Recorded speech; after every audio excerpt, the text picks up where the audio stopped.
دیکھو بات کسی مسلک کی نہیں ہے، جس کا عقیدہ شرکیہ ہے اس کے پیچھے نماز جائز نہیں ہے. سمجھتے ہو؟ اسلام میں آپ جیسے کسی کو دائرہ اسلام سے نکال نہیں سکتے، زبردستی لا بھی نہیں سکتے دائرہ اسلام میں. لوگ بہت براڈ مائنڈڈ بنتے ہیں کہ ہم ہر ایک کے پیچھے نماز پڑھ لیتے ہیں، ایسا نہیں ہوتا. آپ کو جوڑ پیدا کرنے کے لیے اسلام کی جو حدود ہیں، جو باؤنڈری اسلام نے کھینچی ہے، اس باؤنڈری کے اندر رہنا پڑے گا. اور ایک بات خوب اچھی طرح سمجھ لیں، پہلی بات تو یہ ہے کہ جس کا عقیدہ شرکیہ ہو اس کے پیچھے نماز جائز نہیں ہے، چاہے اہل حدیث ہو، چاہے دیوبندی ہو، چاہے بریلوی ہو، چاہے کوئی بھی ہو. عقیدہ شرکیہ ہے تو اس توحید پرست ہونا ضروری ہے. دوسری بات یہ ہے کہ جوڑ پیدا کرنے کے لیے آج کل یہ بھی ایک ٹرینڈ چل نکلا ہے کہ بس لوگوں کو دین پہ لے کر آنا ہے. اس کے لیے اسلام کی جو بیسک اصول ہیں انہی کی دھجیاں اڑا دی جاتی ہیں. تو لوگوں کو دین کے قریب کرنے کے لیے آپ جو اسلام کے بنیادی اصول ہیں، اسلام نے جو باؤنڈری کھینچی ہے اس میں تبدیلی نہیں کر سکتے.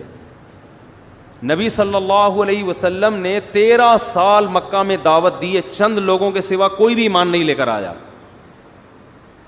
اور مشرکین کیا کہتے تھے کہ تھوڑی سی لچک پیدا کر دیں، تھوڑی سی ہماری بات مان لیں.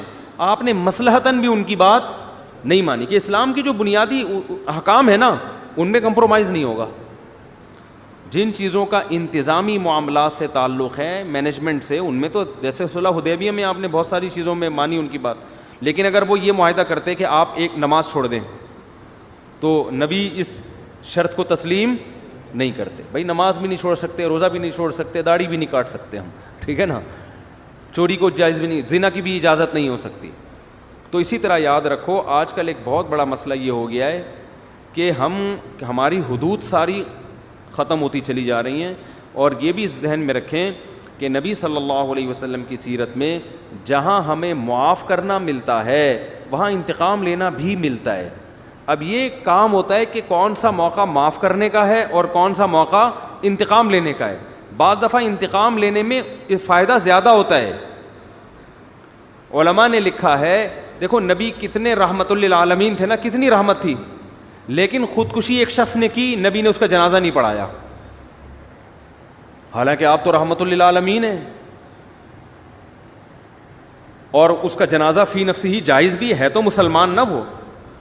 علماء کہتے ہیں اس حدیث کی روشنی میں، علماء کہتے ہیں کہ جو خودکشی کرے گا مسجد کا مقتدا رہبر یا کوئی بڑا عالم اس کا نماز جنازہ نہ پڑھائے، بائیکاٹ کرے. لیکن ہم کیا کر رہے ہوتے ہیں یہاں پہ، نہیں بھائی اس کی تعریفوں پہ پول باندھ رہے ہوتے ہیں. وہ جو انڈیا میں ایک لڑکی نے خودکشی کی تھی نا، بہت لوگوں نے ترس کھایا. میں نے کوئی ترس والا بیان نہیں کیا، میں نے کہا اللہ مغفرت کرے، مسلمان تھی لیکن کوئی اچھا کام نہیں کیا. یہ واجب التعزیر ہے. بھائی تم جرم بھی کر رہی ہو اور ساری دنیا کو بتا کے دریا میں چھلانگ لگا کے اور بھی لوگوں کو کہہ رہی ہو کہ سب چھلانگیں مارو. یہ تو بے صبری ہے نا. نیکی کو پروموٹ کیا جاتا ہے، ہائی لائٹ کیا جاتا ہے کہ دیکھو غم کے موقع پر میں یہ صبر کر رہی ہوں، تو آپ لوگ بھی صبر کرنا سیکھو.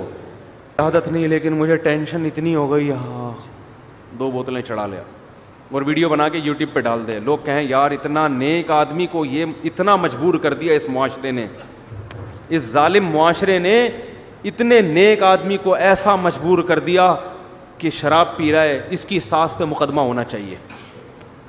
اس داماد کو کس نے ٹینشن دی ہے؟ ساس نے. اس کے سسر پہ مقدمہ، اس کی بیوی کو جیل میں ڈال دینا چاہیے، اس کی ٹینشن ہے. ابے بھائی یہ ٹینشن اس نے دی ہے نہیں دی ہمارے سامنے نہیں، تو جو جرم کر رہا ہے نا تو لوگوں کو گواہ بنا رہا ہے.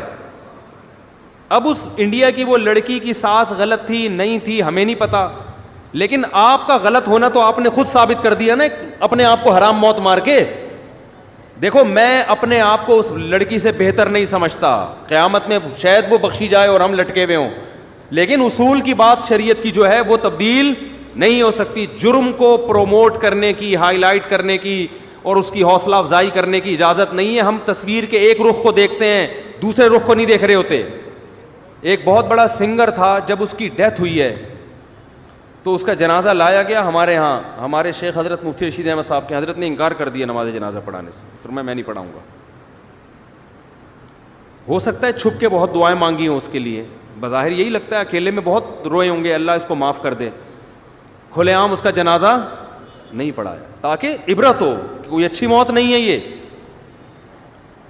ہاں کوئی چھپ کے جرم کر رہا ہے, اپنے جرم کو خود ہی چھپا رہا ہے, تو ہمیں بھی حکم ہے اس کو ہم چھپائیں. ایک اپنے آپ کو ایکسپوز کر دیا اس نے, وہ تو لوگوں کو ترغیب دے رہا ہے جرم کی.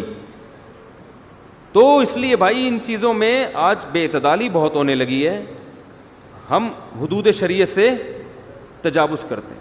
مجھے کچھ سنگر لوگ ملتے ہیں کہ ہم نے توبہ کر لی ہے, ہم پہلے ایسے تھے, ہم یوں تھے.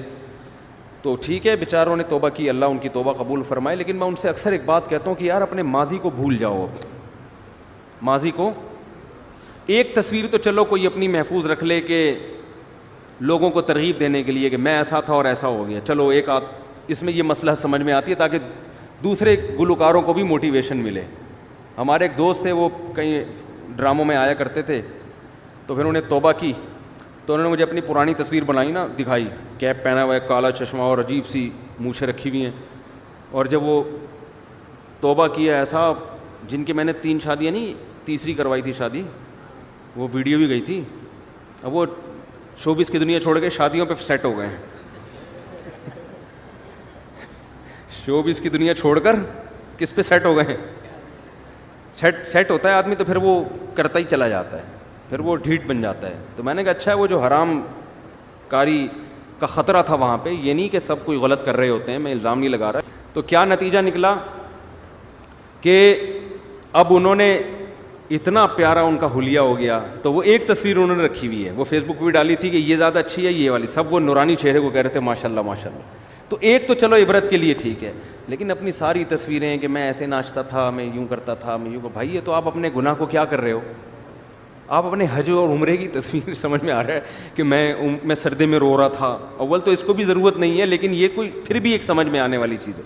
تو اپنے گناہ کی یادگاریں محفوظ رکھنا یہ اچھا کام نہیں ہے. نبی صلی اللہ علیہ وسلم نے فرمایا کہ ایمان کی مٹھاس کا, حدیث کا مفہوم ہے, اس وقت انسان کو محسوس ہوتی ہے جب وہ کفر کی دنیا یا گناہ کی دنیا میں جانے کو اتنا برا سمجھے جیسے آگ میں چھلانگ لگانے کو. اس کو اتنی نفرت ہو اس ماضی کی دنیا سے کہ میں نے کس گند میں زندگی گزار رہا تھا. پھر اس کا مطلب ہے خاندانی توبہ کی ہے اس نے. سمجھتے ہو کہ نہیں سمجھتے ہو؟